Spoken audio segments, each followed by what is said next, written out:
El maletín de arquitecto pesaba más que nunca en mi mano, mientras metía la llave en la cerradura. Eran las 7 de la tarde. Había conseguido salir antes de una reunión interminable en el estudio, y solo soñaba con quitarme los zapatos, besar a mi mujer y que me contara qué tal su día. Pero al abrir la puerta, me recibió un silencio antinatural. No olía a la cena que Sofía solía preparar, no se oía la música suave que siempre ponía, solo silencio. Y luego, susurros. Venían del salón, íntimos, rotos. Dejé el maletín en el suelo con un cuidado que no sentía y caminé de puntillas por el pasillo de mármol. Cada paso hacía eco en mi cabeza y entonces los vi.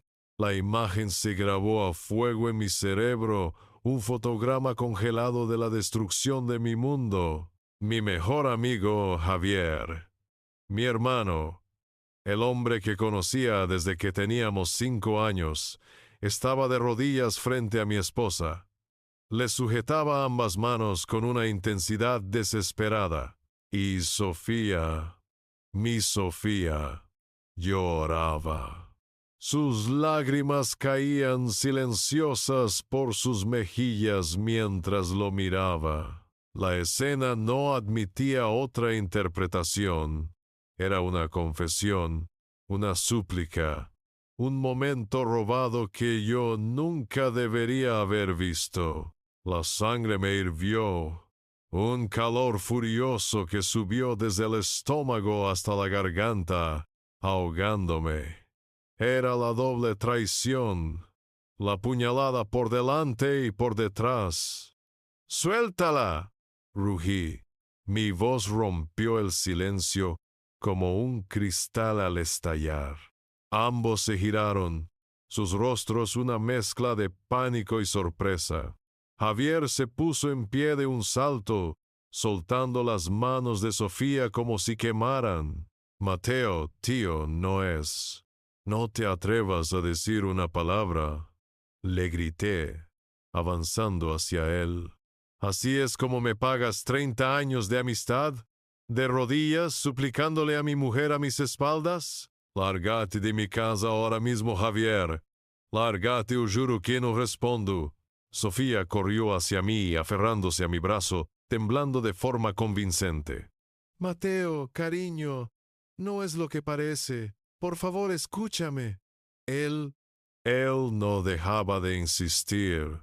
Me estaba presionando. Su voz, suplicante y frágil, fue el ancla que me sujetó a su versión de la historia. Miré a Javier con todo el desprecio del que fui capaz. Él solo me miraba a mí, con una expresión extraña. No era culpa, era lástima. Esa mirada me enfureció aún más. Fuera, susurré, y esa única palabra cargaba todo el peso de nuestra hermandad rota. Se fue sin decir nada más. La puerta se cerró con un clic que sonó a epitafio.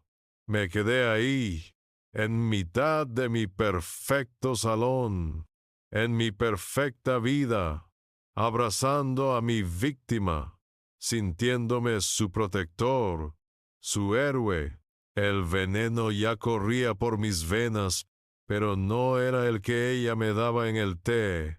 Era el veneno de la duda y la traición, y me lo había bebido yo solo. Creí que esa noche había descubierto la peor traición posible, pero la verdad era 1.000.000 de veces más oscura. Antes de contarte cómo mi vida se convirtió en una pesadilla y cómo planeé la venganza más fría que puedas imaginar, déjame un comentario y dime desde qué ciudad de España me escuchas. Para entender la profundidad de esa herida, tienes que retroceder conmigo. 3 años antes de esa noche, yo era otro hombre. Mi estudio de arquitectura en Madrid empezaba a despegar. Trabajaba 16 horas al día y mi vida social era prácticamente inexistente.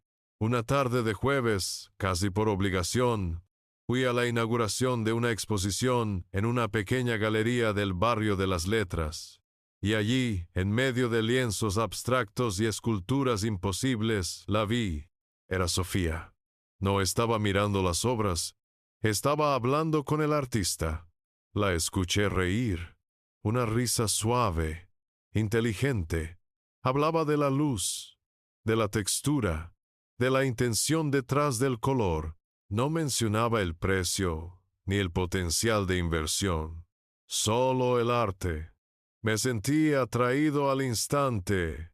Era como un imán. Esa noche hablamos durante horas y descubrí a una mujer sensible, apasionada, que parecía completamente inmune al brillo superficial del dinero que tanto obsesionaba a la gente en mi círculo. Valoraba la creatividad, la pasión, el esfuerzo, o eso me hizo creer.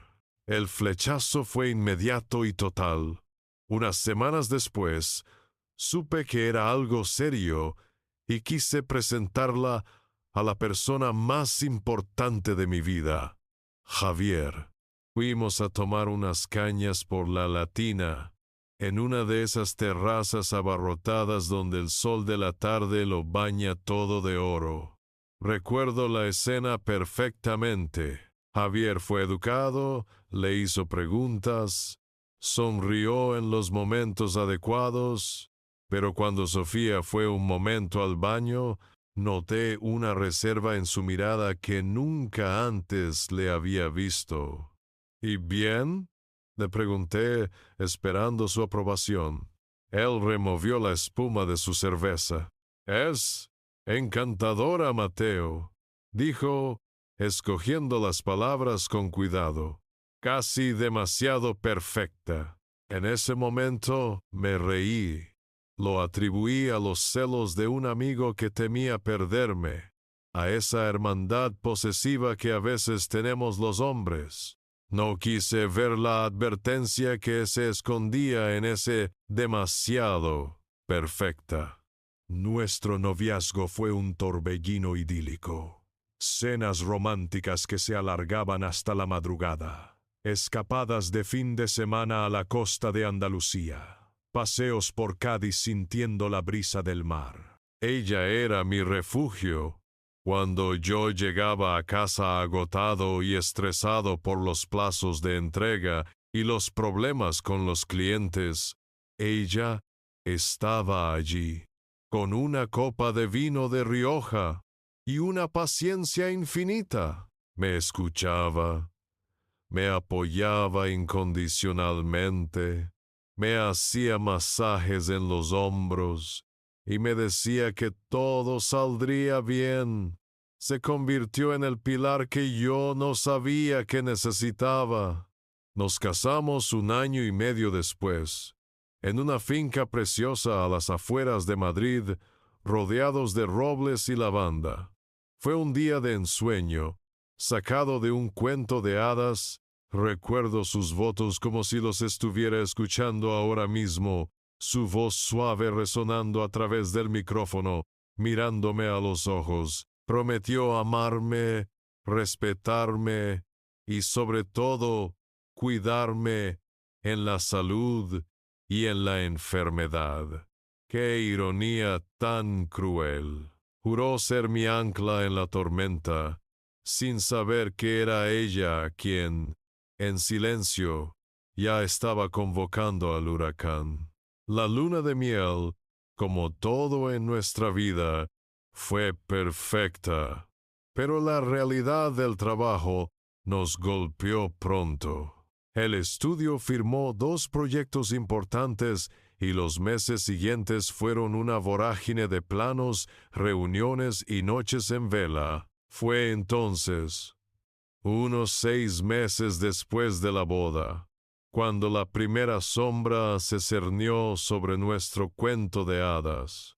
Empezó como un simple cansancio, uno que no se iba ni durmiendo 10 horas. Luego vinieron los mareos, a veces tan fuertes que tenía que agarrarme a la mesa de dibujo para no caerme. Los dolores de cabeza se hicieron mis compañeros diarios. Un martilleo sordo detrás de los ojos que me impedía concentrarme. Yo, que siempre había presumido de una mente afilada y una memoria fotográfica para los detalles arquitectónicos, empecé a olvidar nombres, fechas, a sentirme permanentemente nublado. Mi primer instinto fue culpar al trabajo. Fui al médico, me hicieron análisis de sangre, un chequeo completo. Los resultados llegaron una semana después. Todo estaba perfecto. No había anemia, ni problemas de tiroides, nada. Es estrés, Mateo, me dijo el doctor con una palmada paternal en el hombro.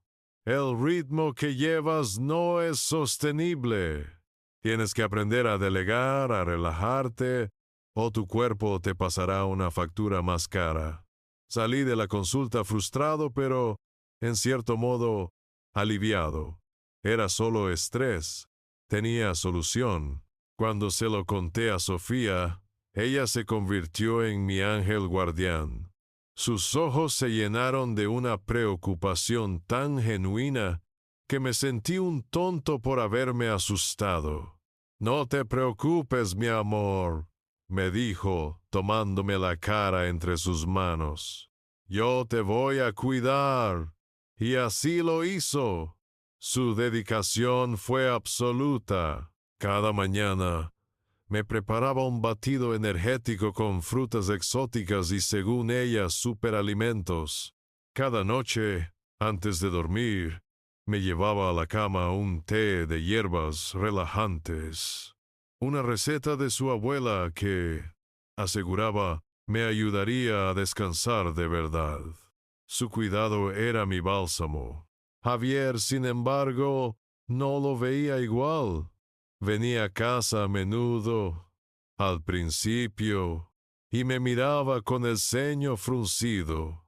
Tío, no te veo bien, me dijo un día, apartándome en el pasillo. Estás pálido, has perdido peso. Esto no es estrés normal. ¿Has pedido una segunda opinión? La influencia de Sofía ya había echado raíces en mi cabeza. Su constante defensa de mi descanso, sus susurros sobre cómo Javier no entendía la presión a la que estábamos sometidos, me habían vuelto susceptible. Deja de meterte, Javier, le espeté, más cortante de lo que pretendía. Sofía me está cuidando mejor que nadie. Tú no entiendes por lo que estoy pasando. Vi el dolor en sus ojos antes de que lo ocultara con una máscara de indiferencia. A partir de ese día, Sofía empezó a tejer una red invisible a mi alrededor. Era sutil, siempre bajo el pretexto de mi bienestar. Si Javier llamaba para ir a ver un partido, ella respondía por mí. Mateo está agotado, necesita dormir. Si unos amigos proponían una cena, la excusa era la misma. Necesitas descansar, me decía con su voz más dulce. Demasiada gente te agota. Tu energía es limitada y tienes que guardarla para recuperarte. Poco a poco, sin apenas darme cuenta, las llamadas de mis amigos se hicieron menos frecuentes. Las visitas cesaron. Mi mundo se encogió hasta caber en las 4 paredes de nuestra casa un universo cerrado donde solo existíamos ella, yo y mi misteriosa enfermedad. Mi enfermedad, lejos de mejorar con los cuidados de Sofía, parecía estancarse en una niebla perpetua, y en esa niebla la figura de Javier se volvió cada vez más extraña y errática. Empezó a aparecer por casa sin avisar. Timbraba a media tarde con cualquier excusa, justo cuando sabía que yo podría estar descansando. Pero Sofía, mi omnipresente guardiana, siempre estaba allí para recibirlo en la puerta con una sonrisa tensa. «Mateo está durmiendo la siesta», le decía.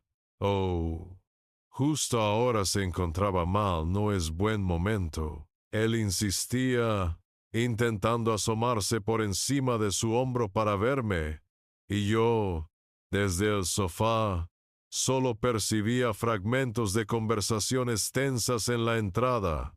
Javier intentaba hablar conmigo a solas, pero era imposible. Sofía era mi sombra, un muro de amabilidad que bloqueaba cualquier intento de comunicación privada. Los encuentros se volvieron cada vez más incómodos. Un sábado, Javier apareció con 2 recipientes de comida de nuestro restaurante asturiano favorito, ese al que íbamos desde la universidad, y pensado que un buen cachopo te levantaría el ánimo, dijo, intentando entrar. Sofía le bloqueó el paso con el cuerpo, cogiendo los recipientes con una delicadeza casi quirúrgica. «Qué amable, Javier, de verdad. Pero sabes que el médico le ha puesto una dieta muy estricta», dijo con una dulzura que sonaba a acero. «Yo le preparo su dieta especial. No te preocupes. Yo me aseguro de que coma bien». Vi a través de la ventana cómo Javier se iba, con los hombros caídos, derrotado. Esa noche, por supuesto, no cené cachopo. Cené un puré de verduras insípido que Sofía me sirvió con una sonrisa de amorosa satisfacción. La gota que colmó el vaso fue una llamada telefónica. Yo estaba en el estudio, intentando concentrarme en unos planos. Cuando mi móvil vibró, era Javier. Dudé, pero descolgué. Su voz sonaba urgente, casi desesperada. «Mateo, escúchame, por favor. No tengo mucho tiempo. Tienes que abrir los ojos. Las cosas no son lo que parecen en tu casa». «¿Otra vez con eso, Javier? ¿De qué demonios hablas? No puedo decírtelo por teléfono, pero ten cuidado.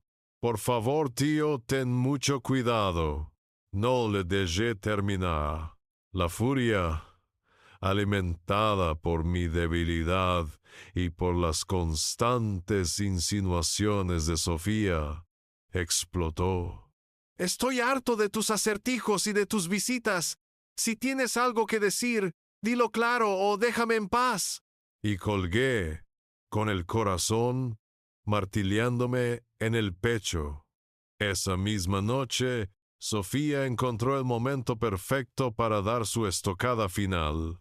Me encontró en el salón, mirando por la ventana con la mente en blanco. Se acercó por detrás, me abrazó y apoyó su cabeza en mi espalda. Sentí cómo temblaba.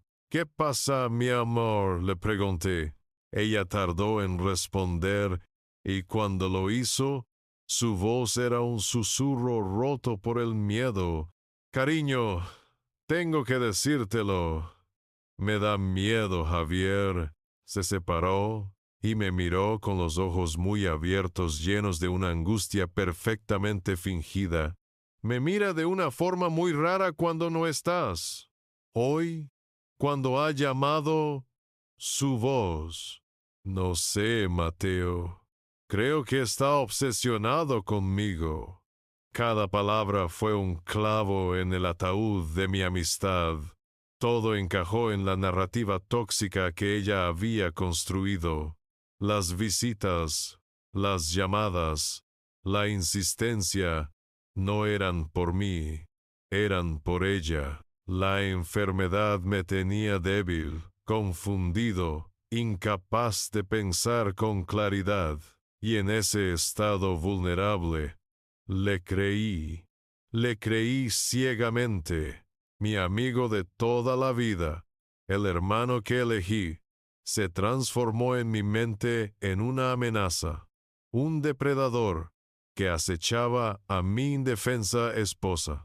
Y yo, su marido, su protector, tenía que hacer algo para detenerlo. Mi cabeza era una maraña de pensamientos tóxicos.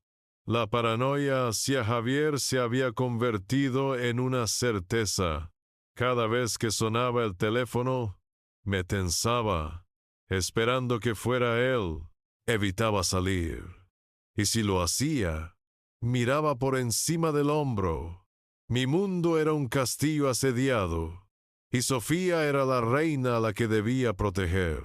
Fue en medio de esa niebla mental, una tarde gris en la que el dolor de cabeza era especialmente agudo, cuando todo empezó a cambiar. Buscaba un analgésico, un ibuprofeno, cualquier cosa que aliviara la presión en mis sienes. Recordé que Sofía a veces llevaba un pequeño pastillero en su bolso. Lo vi encima de una butaca en el dormitorio, un bolso de piel caro que le había regalado por su cumpleaños. Sin pensarlo dos veces, lo abrí. No había nada de malo en ello. Éramos un matrimonio, lo compartíamos todo. O eso creía yo. Al revolver entre su cartera y sus llaves, mis dedos tropezaron con un sobre doblado. No era un pastillero. Por pura inercia lo saqué. Era un extracto bancario. Lo primero que me extrañó fue el logo del banco, uno con el que no trabajábamos. Lo segundo, el titular de la cuenta, Sofía Álvarez. Solo ella. Y lo tercero, la cifra al final de la página. Un saldo de casi 40,000 euros. Me quedé mirando el papel, mi mente aletargada intentando procesar la información. ¿De dónde había salido ese dinero? No cuadraba con nuestros ahorros, ni con su sueldo de la galería antes de dejarlo para cuidarme. Era una suma considerable que había aparecido de la nada. Esa noche, se lo pregunté. Intenté hacerlo de la forma más casual posible para no parecer desconfiado. Cariño, hoy he visto un extracto de un banco que no conocía en tu bolso. Tenemos una cuenta nueva. Su reacción fue instantánea y magistral. Sus ojos se llenaron de lágrimas.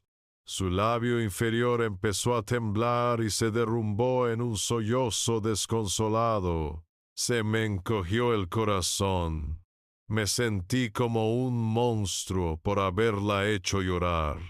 Perdóname, Mateo, dijo entre lágrimas, aferrándose a mi camisa.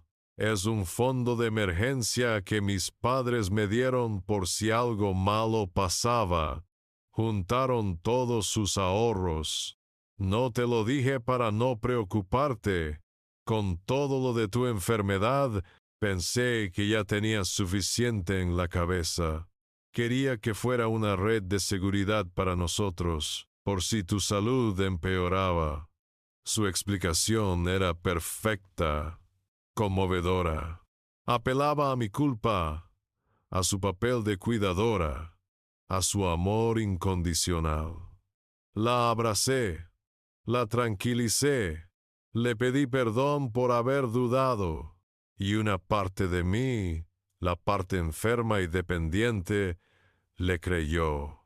Pero otra parte, una pequeña semilla de mi antiguo yo, el arquitecto meticuloso que siempre buscaba fallos en los cimientos de un edificio, se activó. Su respuesta era Plausible, sí, pero algo no encajaba. Era demasiado dramática, demasiado rápida. Fue la primera grieta en su fachada perfecta.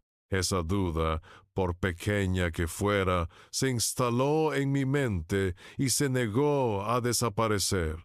Empecé a observarla, a notar detalles que antes pasaba por alto. Y esa noche esperé a que su respiración se volviera profunda y acompasada, señal de que estaba dormida.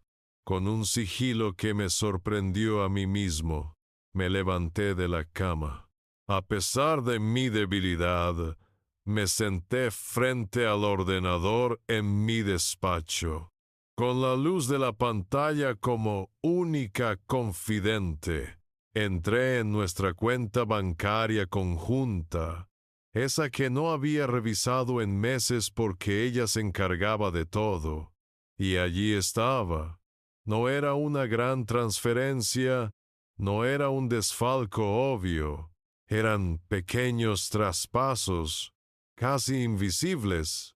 150 euros por aquí, 200 por allá, siempre con conceptos ambiguos, gastos casa, compras varias, pequeñas fugas de dinero, constantes, metódicas, que iban a parar a esa cuenta secreta, cantidades lo suficientemente pequeñas para no levantar sospechas, pero sumadas, mes a mes, construían un muro de mentiras, y yo, por fin, empezaba a verlo. La investigación nocturna se convirtió en mi secreto, en mi única conexión con la realidad, en un mar de confusión. Durante el día, era el marido enfermo y dependiente. Por la noche, el detective de mi propia vida en ruinas. Sin embargo, aún no apuntaba al verdadero culpable. Mi mente, envenenada en todos los sentidos de la palabra, seguía anclada en la idea de que Javier era la raíz de todos mis problemas, y entonces llegó su último y desesperado intento de salvarme. Fue un martes. Un mensajero entregó un paquete. Era un regalo de Javier. Sofía lo cogió con desdén. ¿Todavía insiste? ¡Qué hombre más pesado! Dentro había un marco de fotos digital, elegante y moderno, para mi mesita de noche. Venía con una nota, escrita con su caligrafía rápida y nerviosa. Para que recuerdes los buenos tiempos, tío, y para que veas lo que tienes delante. Leí la nota y sentí una oleada de rabia, una amenaza, una forma de decirme que lo vigilara a él, que viera cómo se acercaba a Sofía.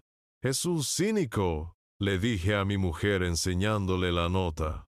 Ella la leyó y negó con la cabeza, una expresión de pena en su rostro. Pobre hombre, está realmente perdido, Mateo. Esa tarde intenté configurar el marco.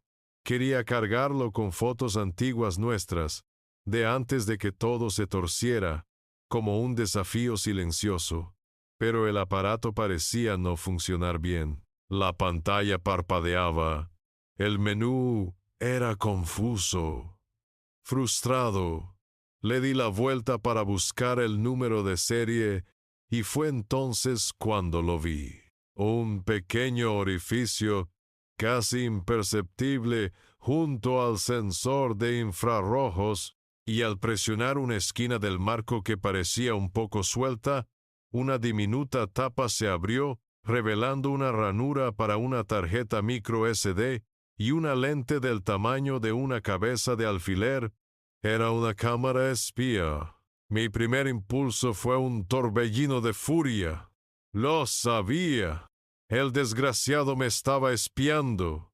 Quería estampar el marco contra la pared, llamar a Javier y gritarle hasta quedarme sin voz. Pero entonces una imagen acudió a mi mente. El extracto bancario de Sofía.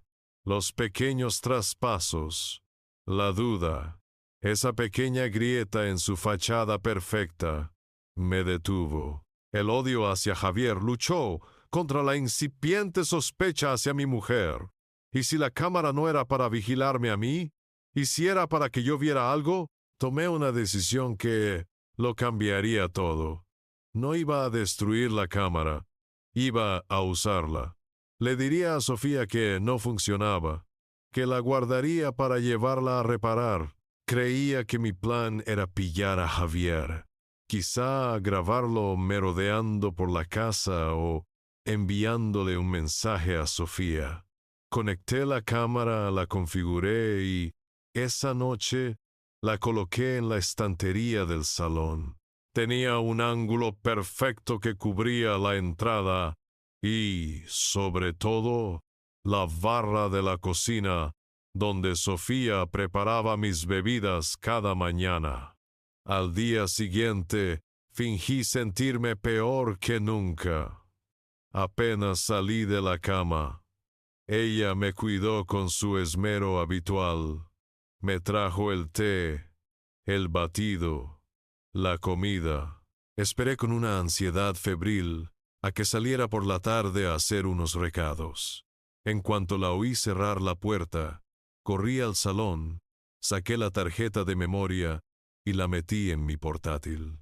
El archivo de video se abrió. Avancé rápidamente por las grabaciones de la noche. No había nada. Luego llegué a las grabaciones de la mañana. Ahí estaba ella, mi Sofía, moviéndose por la cocina con la elegancia de siempre, tarareando una melodía suave. La vi preparar el desayuno.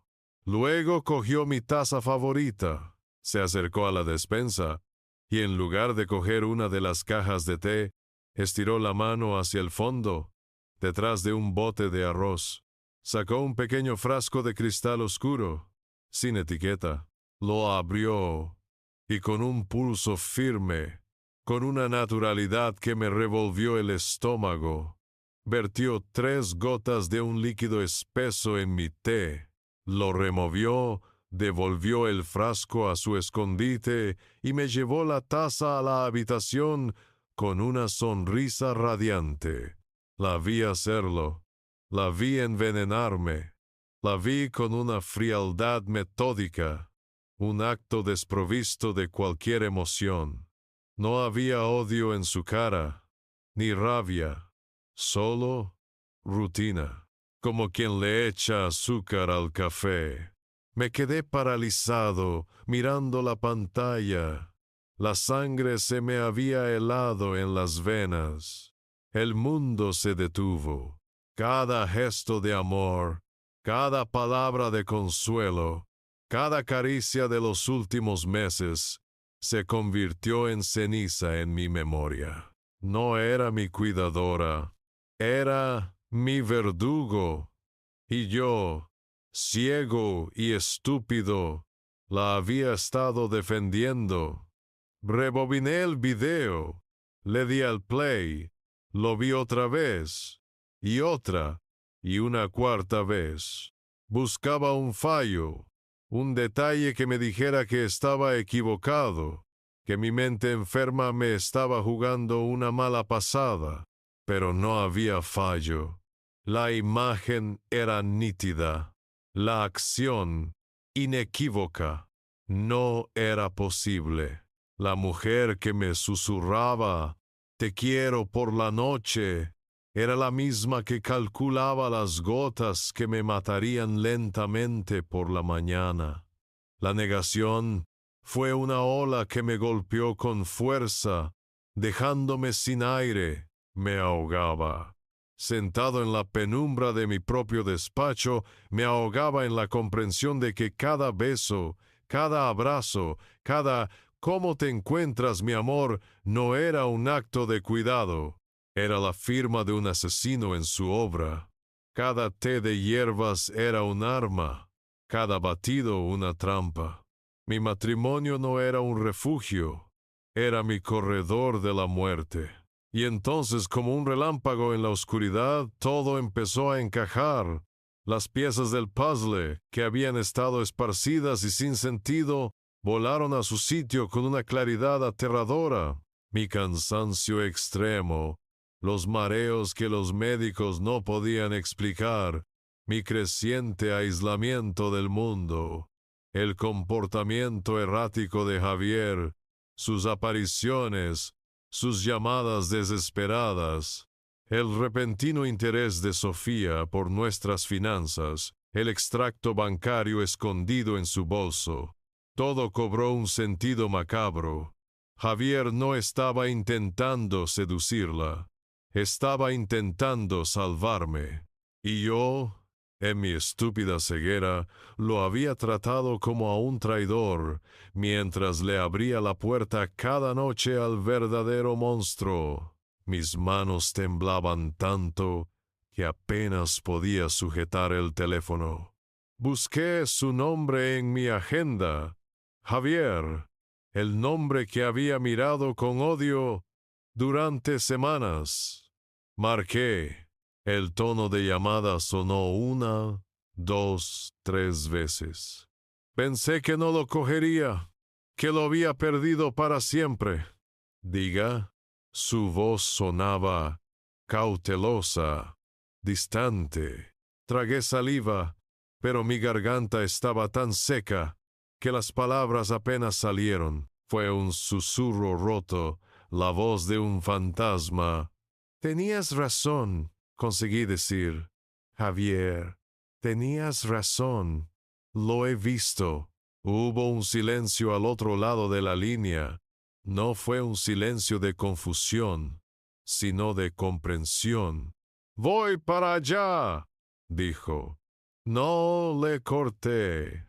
«Aquí no. En el parque. El de siempre. En 1 hora. Nos encontramos junto al lago del Retiro, lejos de los paseos principales. Hacía frío. Le entregué el portátil sin decir una palabra. Le di al play. Javier vio el video.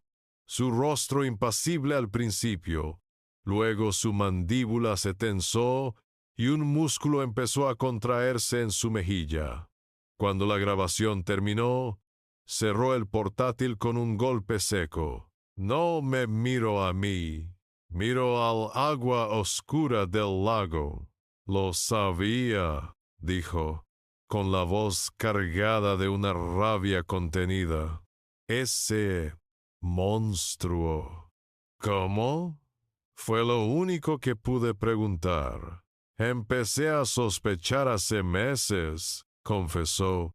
Te veía cada vez peor y no tenía sentido. Un día, por casualidad, la vi salir de una herboristería de esas antiguas, en Lavapiés, una de esas que venden cosas raras, no infusiones de supermercado. Me pareció extraño. Empecé a fijarme más. Noté cómo te controlaba, cómo me apartaba. Intenté advertirte, Mateo. Te juro que lo intenté, pero no me escuchabas. Estabas en otro mundo. La cámara fue mi último recurso. Pensé que si no me creías a mí, creerías a tus propios ojos. Me quedé en silencio, asimilando la enormidad de mi error y la increíble lealtad del hombre que estaba a mi lado.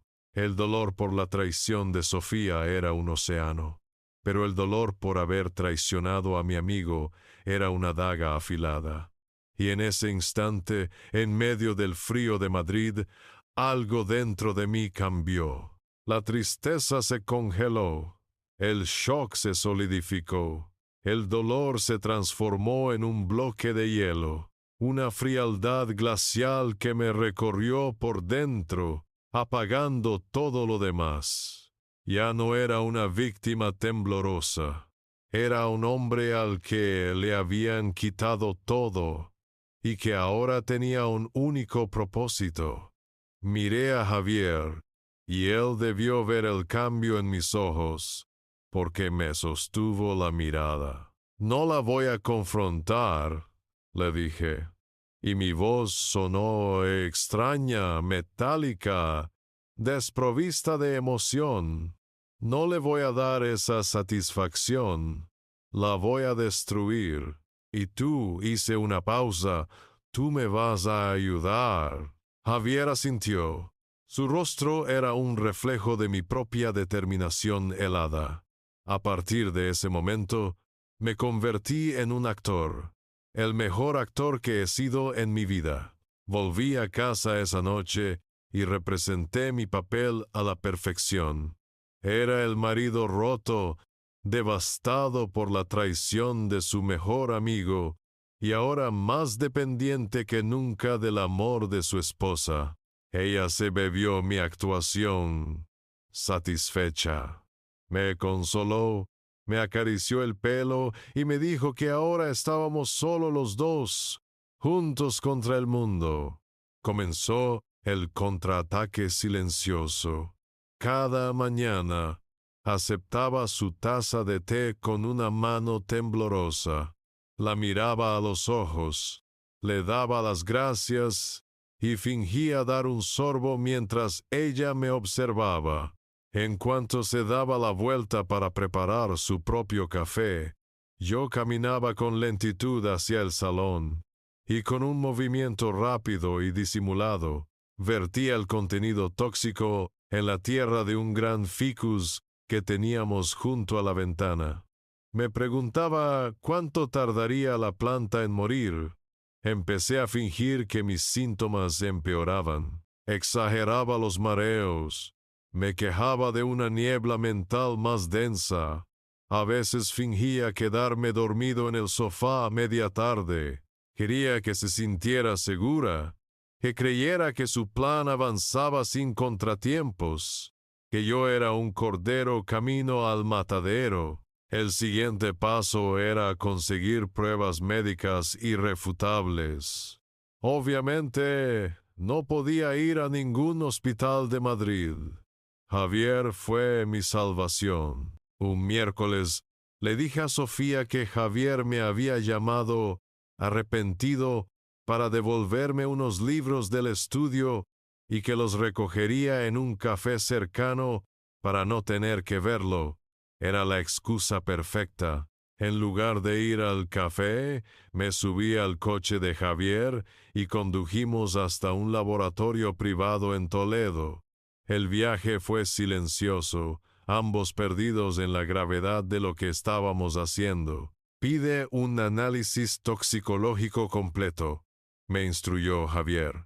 Metales pesados, alcaloides, todo lo que se te ocurra. Pagué en efectivo y di un nombre falso para el registro, dejando solo un correo electrónico anónimo para recibir los resultados.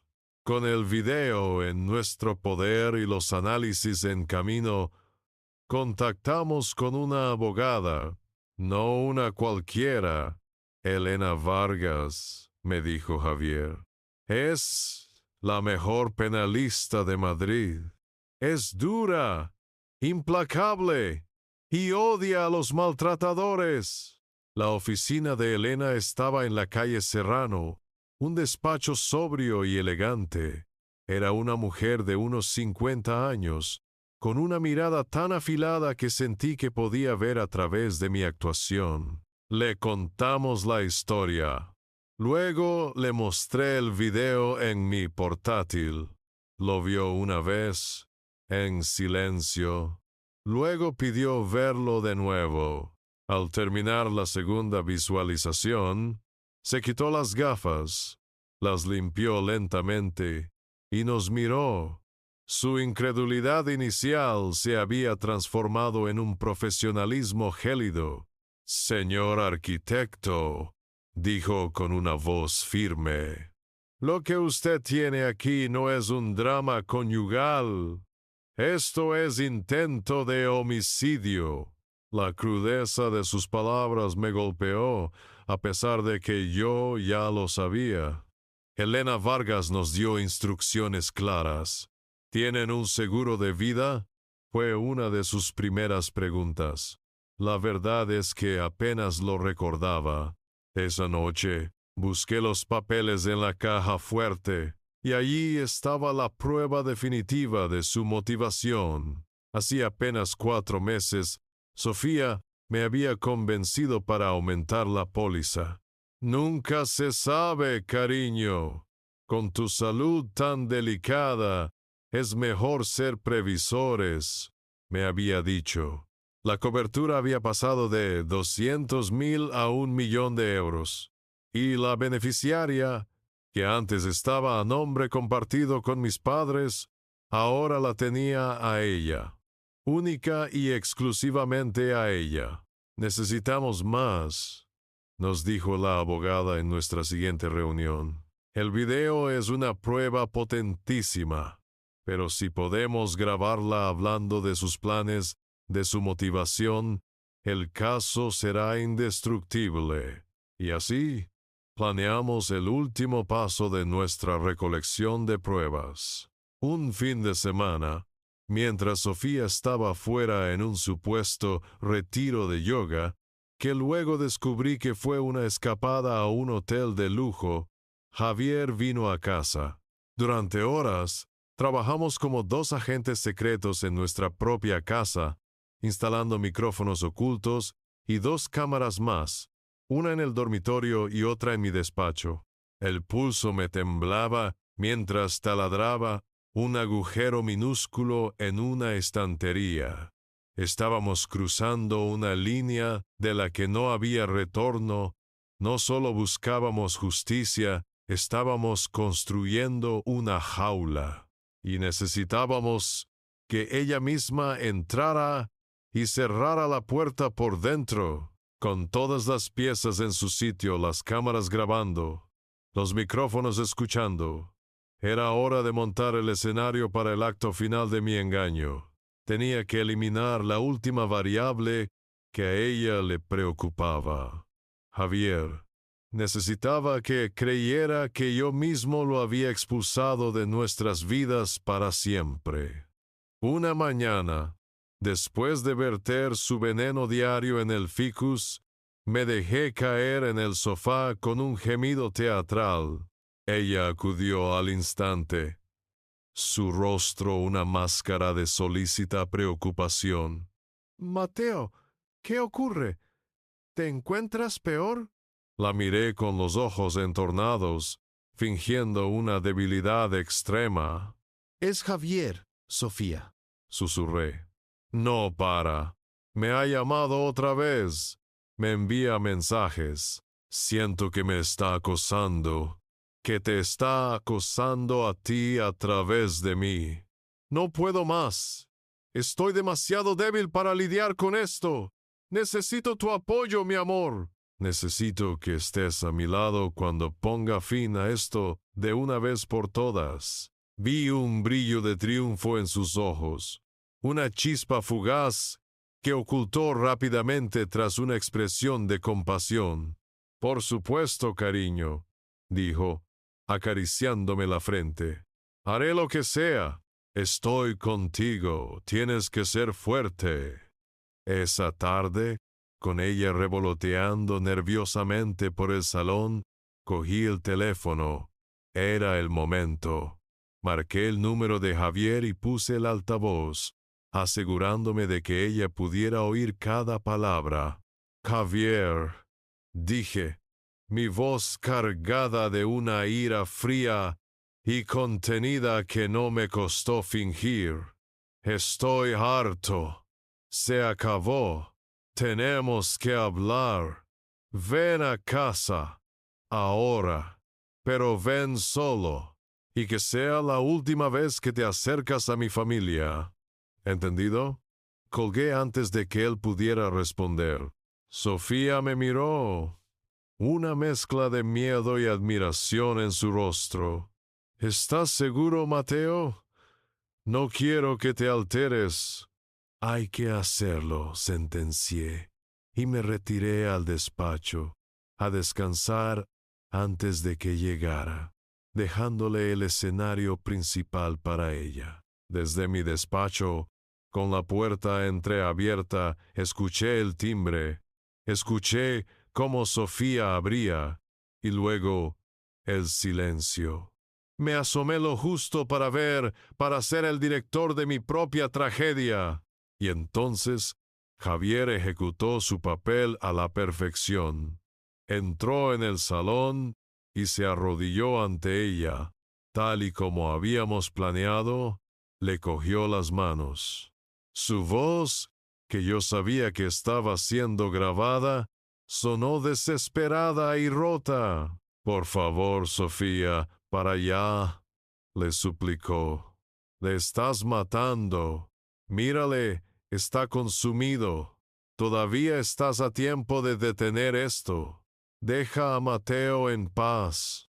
La cara de Sofía era un poema. El pánico se apoderó de ella. No entendía cómo Javier podía saberlo. Tiró de sus manos para soltarse, pero él la sujetó con firmeza. «¡Suéltame!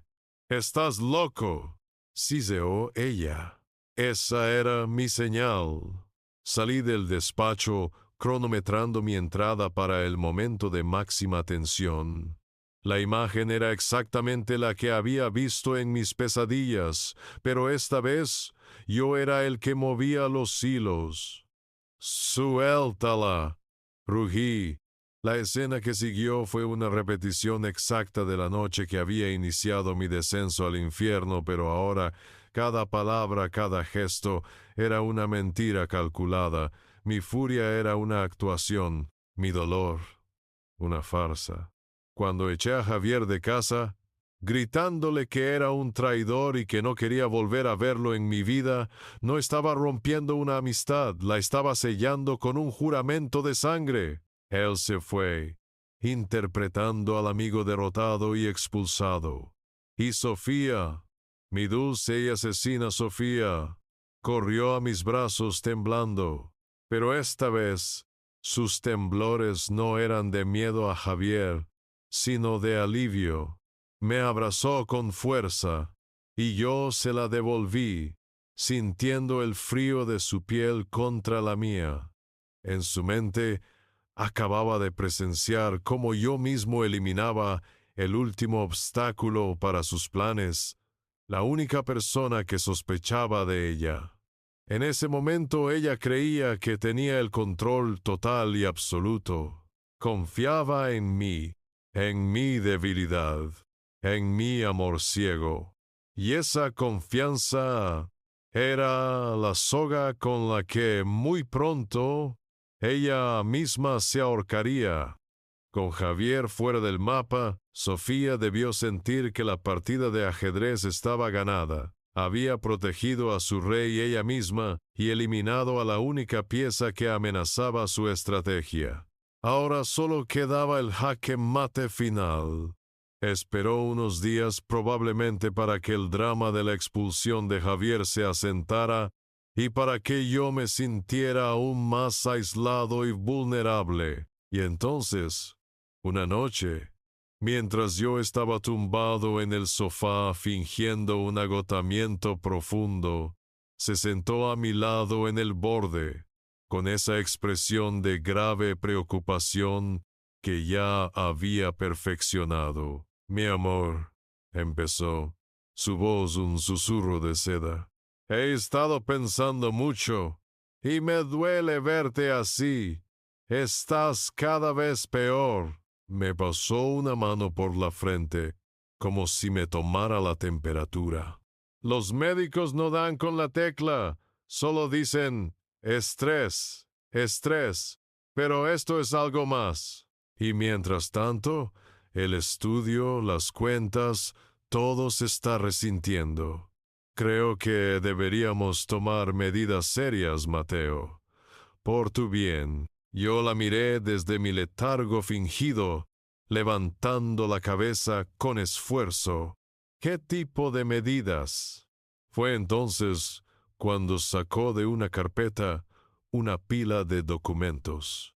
Los puso sobre la mesa de centro con una solemnidad casi reverencial. Y hablado con un gestor cariño, para protegerte, para proteger lo nuestro. Me explicó su contenido con una claridad pasmosa. Era un poder notarial completo, absoluto. Le daría control total para gestionar mis asuntos personales, mis cuentas bancarias y, lo más importante, para tomar decisiones ejecutivas en el estudio de arquitectura mientras me recupero. Era, en la práctica, un documento de abdicación. Me estaba pidiendo que le entregara mi vida en una bandeja de plata. Se inclinó hacia mí, sus ojos fijos en los míos, buscando cualquier atisbo de duda. «Fírmalo, cariño», me urgió, su voz cargada de una falsa emoción. «Así yo me encargo de todo el estrés, de todas las preocupaciones, y tú solo te centras en ponerte bien, en descansar. Es lo único que importa ahora». Pero yo ya no veía a la esposa preocupada. A través de mi recién descubierta claridad, veía directamente su alma, y en sus ojos no había amor ni compasión. Había una codicia pura, brillante y afilada como un diamante. Estaba saboreando la victoria para rematar su plan, para asegurarse de que su trampa definitiva fuera legalmente inexpugnable. Tuvo una idea brillante. «Sé que es una decisión importante», continuó. «¿Qué te parece si lo hacemos oficial este fin de semana? Organizaré una cena íntima en casa. Vendrán mis padres y mi hermano. Así, cuando firmes, ellos podrán ser testigos de tu decisión, de que lo haces libremente y confiando en mí, para que todo quede claro y nadie pueda decir nada en el futuro. Quería testigos, quería que su propia familia validara el golpe de gracia, convirtiendo mi rendición en un acto familiar, casi una celebración. Era el momento que había estado esperando. La miré. Reuní toda la debilidad y la derrota que había estado fingiendo durante semanas y le regalé la sonrisa más triste y sumisa que pude componer. Le cogí la mano y se la apreté con una fuerza que pretendía ser de gratitud. «Tienes razón, Sofía», le dije, mi voz sonando ronca y cansada. «Tienes toda la razón. Eres la única en la que puedo confiar, la única que se ha quedado a mi lado». Hice una pausa, como si me costara respirar. «Firmaré los papeles en la cena, el sábado, delante de tu familia. Quiero que todos sean testigos de mi amor y de la confianza ciega que tengo en ti». Su sonrisa fue radiante. Se inclinó y me dio un beso frío y triunfal en los labios. Se levantó, pletórica, y se fue a la cocina a empezar a planear nuestra cena de celebración. No se dio cuenta de que mis palabras, confianza ciega, eran la más pura de las verdades. Mi confianza en ella había sido ciega, pero ahora, por fin mis ojos estaban bien abiertos, y el sábado por la noche los suyos también se abrirían de par en par. Llegó el sábado. El aire en la casa estaba cargado de una electricidad extraña, una mezcla de mi ansiedad oculta y la palpable excitación de Sofía. Lo preparó todo con un esmero macabro: velas, una vajilla elegante, un vino caro. A las 9 en punto llegaron sus padres y su hermano, un clan unido por la codicia. Aunque ellos aún no lo supieran del todo, me saludaron con sonrisas falsas y preguntas condescendientes sobre mi salud. Yo respondí con monosílabos, encorvado en mi silla, representando el papel del hombre al final de sus fuerzas. La cena fue una tortura. Hablaban de planes futuros, de cómo Sofía se haría cargo del estudio temporalmente, de lo fuerte que era ella por soportar todo esto. Yo comía despacio, sintiendo sus miradas sobre mí, como buitres esperando a que el león dé su último aliento. Finalmente, con el postre servido, Sofía carraspeó y colocó la carpeta con los documentos y un elegante bolígrafo de plata en el centro de la mesa. «Bueno, cariño», dijo con una ternura empalagosa, «cuando te sientas listo». Ese era el momento. Con un esfuerzo que fingí titánico, me puse lentamente en pie, apoyándome en la mesa. Todos me miraron, esperando que pronunciara unas palabras de agradecimiento antes de firmar mi sentencia. Sostuve mi copa de vino.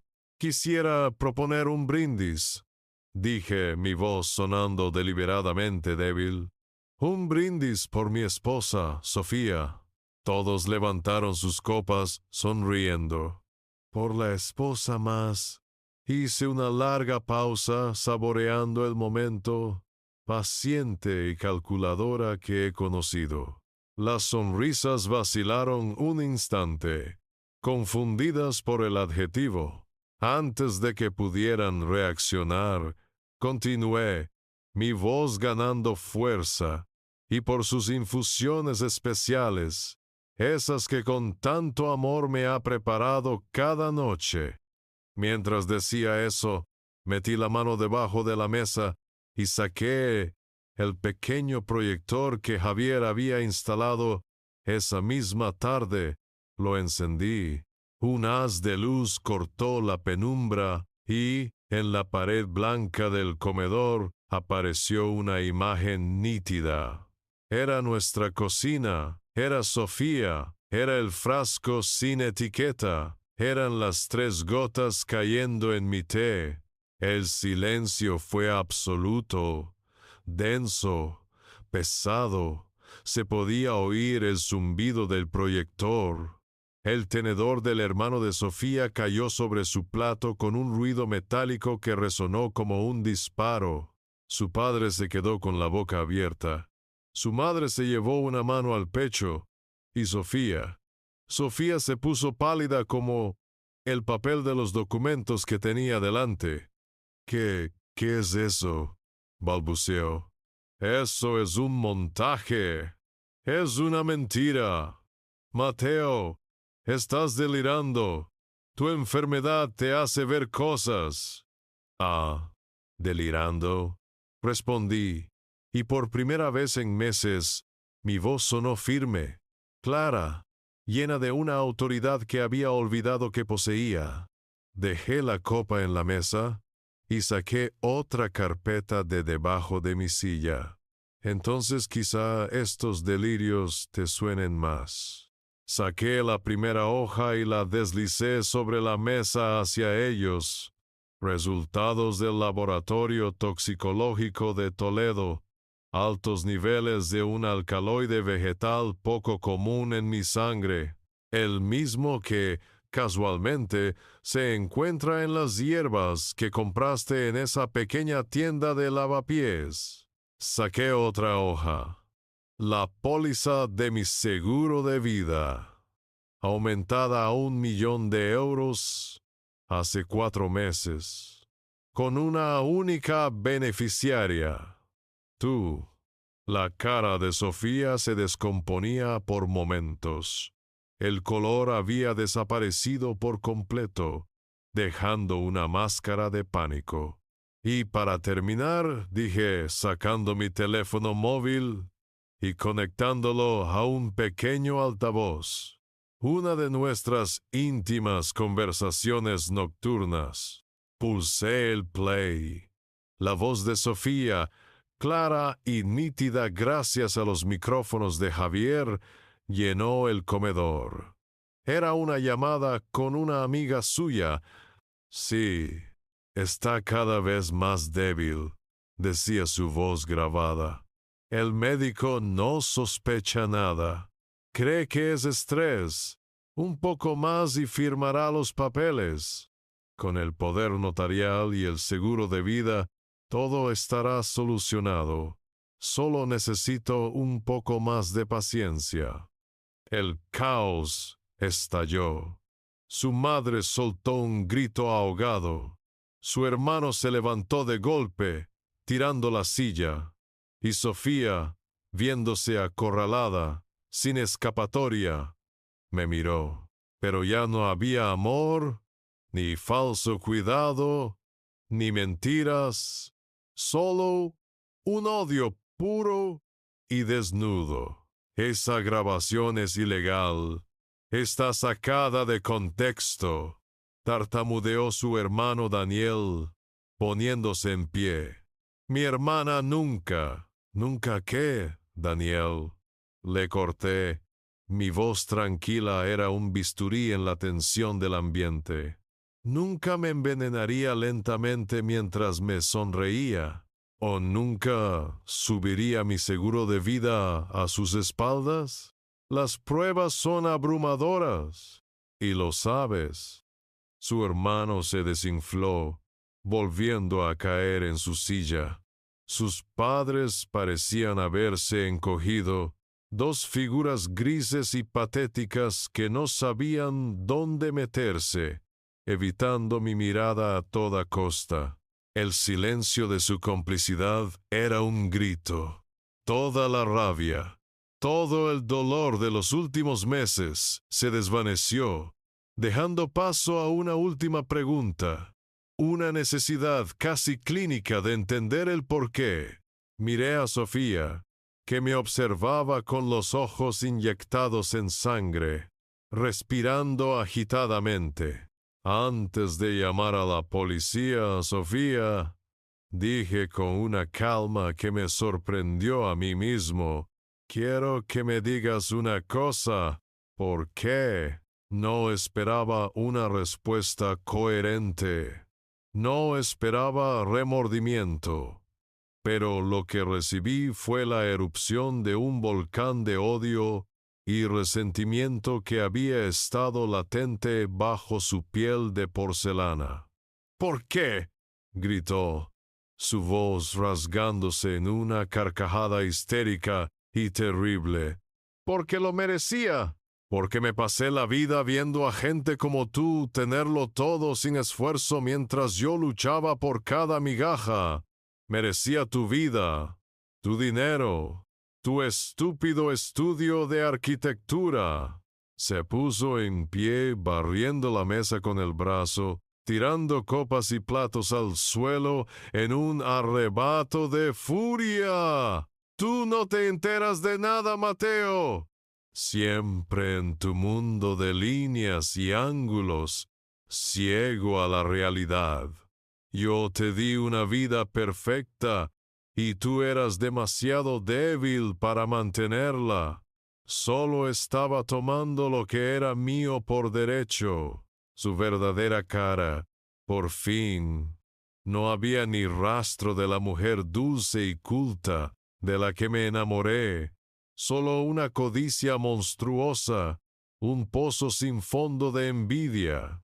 Y en ese preciso instante, justo cuando su confesión a gritos aún flotaba en el aire, la puerta del comedor se abrió. No fue de golpe. Se abrió con una calma profesional. En el umbral estaba Elena Vargas, mi abogada, con su maletín en la mano, y flanqueándola, dos agentes de la Policía Nacional uniformados y con una presencia que heló el ambiente por completo. Habían estado esperando fuera. Javier les había dado la señal. La transformación en el rostro de Sofía fue instantánea. El odio se convirtió en pánico puro. Miró a la policía, luego a mí, luego a su familia, buscando una salida que no existía. Sofía Álvarez, dijo uno de los agentes, su voz grave y sin emociones, mientras avanzaba hacia ella. Queda detenida por presunto intento de homicidio y estafa. tiene derecho a guardar silencio. Cualquier cosa que diga podrá ser utilizada en su contra. Mientras le leían sus derechos y unas esposas metálicas hacían clic alrededor de sus muñecas, su fachada se derrumbó por completo. Empezó a llorar, a suplicar, a llamarme por mi nombre, pero yo ya no oía nada. Solo la veía como lo que era, una extraña, una criminal. El otro agente se dirigió a sus padres y a su hermano. «Ustedes tres nos acompañarán a comisaría para prestar declaración», dijo con autoridad. «Tenemos razones para creer que eran conocedores del plan y por tanto posibles cómplices». Se los llevaron uno a uno. Primero a ella, sollozando, sin atreverse a mirarme. Luego a su familia, cabizbajos, humillados. Me quedé solo en el comedor, en medio del desastre. La comida a medio tocar, los cristales rotos, los documentos de mi sentencia de muerte esparcidos sobre la mesa. Elena Vargas se acercó y puso una mano en mi hombro. «Se acabó, Mateo», dijo suavemente, y yo asentí. La victoria no era dulce, no había alegría en la destrucción, pero era total, era devastadora y, sobre todo, era justa. La justicia, como la venganza, es un plato que se sirve frío, y el mío esa noche estaba helado. La noche de la detención no fue un final, fue el principio de un largo y tortuoso camino. El proceso legal, como me advirtió Elena Vargas, fue una maratón de declaraciones, peritajes y vistas preliminares. La historia, por su crudeza, se filtró a la prensa, y el caso de la viuda negra de Salamanca, como la apodaron algunos medios sensacionalistas, se convirtió en una comidilla morbosa para la ciudad. Cada día tenía que revivir la traición, detallar el engaño, explicar mi ceguera ante un juez. Fue humillante y agotador, pero las pruebas eran un muro de hormigón contra el que sus mentiras se estrellaban una y otra vez. El video, los análisis de Toledo, la póliza de seguro, las grabaciones de sus llamadas, cada pieza era un clavo más en su ataúd legal. El juicio duró 2 semanas. Vi a Sofía en el banquillo de los acusados, su belleza ahora marchita por el miedo y la rabia. Intentó una última actuación, la de la esposa incomprendida, manipulada por su familia, pero nadie la creyó. El jurado no tardó ni 5 horas en deliberar. El veredicto fue un eco de lo que yo ya sabía. Culpable. Culpable de intento de homicidio agravado por parentesco y alevosía. Culpable de fraude. La sentencia fue contundente. 18 años de prisión. Al escucharla, no lloró. Solo me miró desde el otro lado de la sala, y en sus ojos vi el mismo odio frío de la noche de la cena. No se arrepentía de haberme envenenado, solo de haber fracasado. Su familia no salió indemne. La investigación policial desveló una red de deudas y problemas financieros que explicaban su desesperación. Se demostró que sus padres eran conocedores del plan y que esperaban beneficiarse económicamente de mi muerte para salvar su propio patrimonio. Recibieron una sentencia de 5 años por complicidad. Su hermano, aunque no se pudo probar su participación directa, fue investigado por blanqueo de capitales y su reputación quedó manchada para siempre. Un clan entero, carcomido por la codicia, se derrumbó bajo el peso de sus propias mentiras. Mientras la justicia seguía su curso, yo libraba mi propia batalla. El proceso de desintoxicación fue brutal. Durante meses mi cuerpo luchó por expulsar los restos del veneno. Sufrí temblores, náuseas y una fatiga tan profunda que había días que no podía levantarme de la cama. Pero lo físico, por duro que fue, no era nada comparado con la recuperación emocional. La traición había destrozado mi capacidad de confiar. Veía segundas intenciones en cada gesto amable. Sospechaba de cada palabra de afecto. Las pesadillas me asaltaban cada noche. Tuve que aprender a vivir de nuevo, a reconstruir mi percepción del mundo desde los cimientos. Y en esa reconstrucción, solo hubo un pilar que nunca se tambaleó: Javier. Se mudó prácticamente a mi casa durante los primeros meses. Me acompañó a cada cita médica, se sentó a mi lado en cada sesión de terapia, aguantó mis ataques de ira y mis silencios de días enteros, noche tras noche. Cuando el miedo y la paranoia me impedían dormir, él se quedaba despierto conmigo, hablando de fútbol, de arquitectura, de cualquier cosa que me anclara a la realidad, a la vida que Sofía había intentado arrebatarme. No solo me había salvado la vida, ahora me estaba ayudando a querer vivirla de nuevo. Javier me ayudó a reconstruir no solo mi salud, sino mi fe en la gente, en la lealtad, en la amistad. La prueba de fuego por la que habíamos pasado no nos rompió, nos forjó. Nuestra amistad, antes sólida, se volvió indestructible.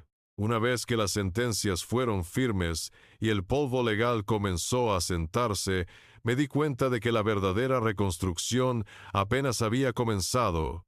La justicia te da un cierre, pero no te devuelve lo que perdiste. Para eso, necesitaba cambiarlo todo. Lo primero fue la casa. Aquel chalet que un día fue el símbolo de mi éxito se había convertido en un mausoleo de recuerdos envenenados. Cada rincón me susurraba la mentira que había vivido. El ficus del salón, ahora marchito, era un recordatorio constante de mi ingenuidad.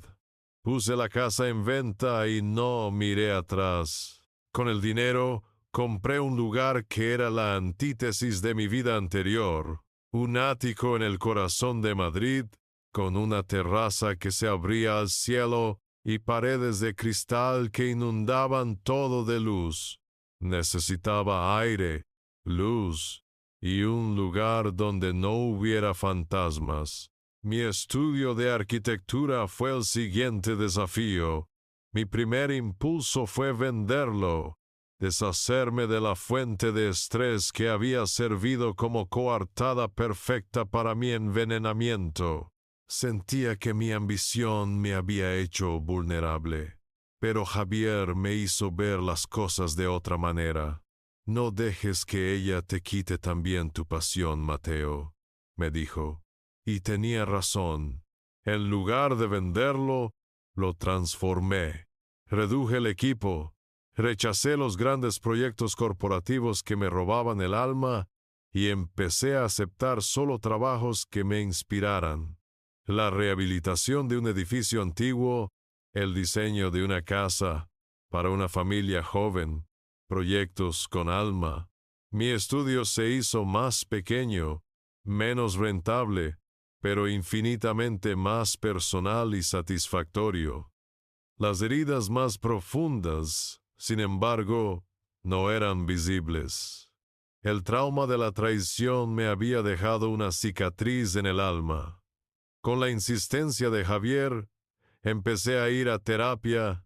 Fue un proceso duro, un viaje doloroso hacia el interior de mis propias debilidades. Hablé de mi necesidad de complacer, de mi ceguera voluntaria ante las señales, de la vergüenza que sentía por haber sido engañado de una forma tan burda, y poco a poco, con la ayuda de una psicóloga excepcional, empecé a sanar.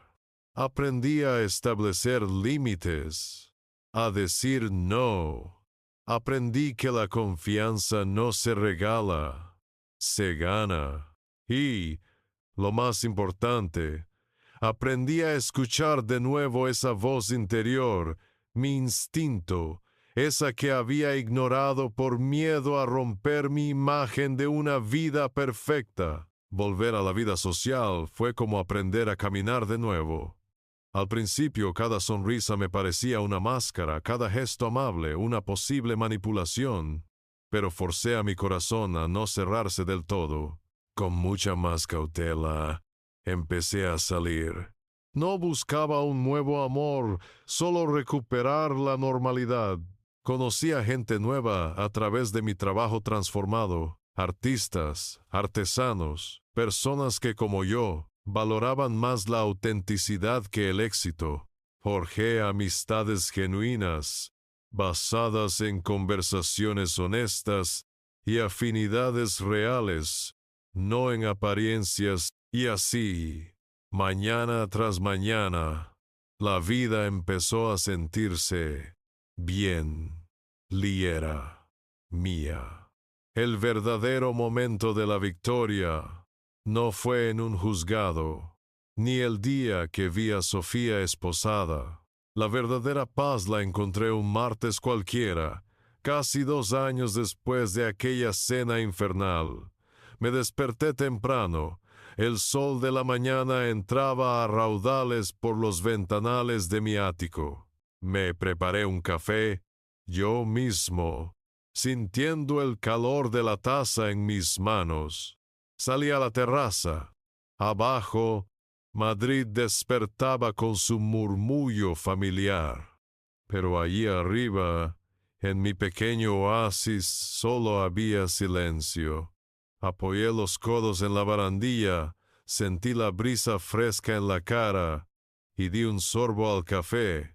Y por primera vez en mucho tiempo, me sentí completamente en paz, sano, libre y, sobre todo, en control de mi propia vida. La tormenta había pasado y yo, contra todo pronóstico, había sobrevivido. YouTube Gem 1, Custom Gem, Show Thinking. Si algo he aprendido de todo esto, es que las historias más terroríficas no siempre habitan en la oscuridad. A veces se visten de luz, te sonríen cada mañana y te susurran al oído por la noche. Mi historia es una lección sobre cómo la codicia puede envenenar el alma hasta convertirla en algo irreconocible, y cómo el amor, el sentimiento más puro, puede ser afilado y utilizado como el arma más peligrosa y letal. Sofía no me atacó con un cuchillo, lo hizo con una taza de té, con una caricia, con una promesa de cuidado eterno. Y esa es la traición más profunda, la que te hace dudar no solo de los demás, sino de tu propio juicio, de tu propia capacidad para ver el bien y el mal. Pero si mi historia es un cuento sobre la oscuridad de la traición, es también un homenaje a la luz de la verdadera lealtad. Es un tributo a Javier. En un mundo donde todos corrían a alabar mi perfecta vida, él fue el único que se atrevió a ver las grietas. Arriesgó todo por mí. Nuestra amistad, su tranquilidad, incluso su seguridad. Soportó mi desprecio, mi ira y mi ceguera. Y aún así, no se rindió. Siguió luchando por mí, incluso cuando yo luchaba contra él. Historias como la mía Te enseñan que un verdadero amigo no es el que siempre te da la razón, sino el que está dispuesto a prenderle fuego a tu mundo de mentiras para salvarte de las llamas. Y esa es la advertencia que quiero dejarte. A veces, las mayores amenazas no vienen de extraños en un callejón oscuro, sino de las personas que duermen a nuestro lado, de aquellas a las que les hemos entregado las llaves de nuestra alma. Hay que aprender a ver más allá de las máscaras. Hay que aprender a escuchar los silencios, a cuestionar la perfección, a confiar en ese nudo en el estómago que te dice que algo no va bien, por mucho que tu corazón se niegue a creerlo. Yo tuve que llegar al borde de la muerte para aprender esa lección. Y ahora te pregunto a ti, ¿tú qué habrías hecho en mi lugar? ¿Habrías sospechado antes? ¿Crees que la venganza fue la mejor opción? Cuéntamelo todo en los comentarios. Si te ha gustado esta historia de traición y justicia, no olvides darle a like, suscribirte al canal y activar la campanita para no perderte el próximo secreto que estoy a punto de desvelar.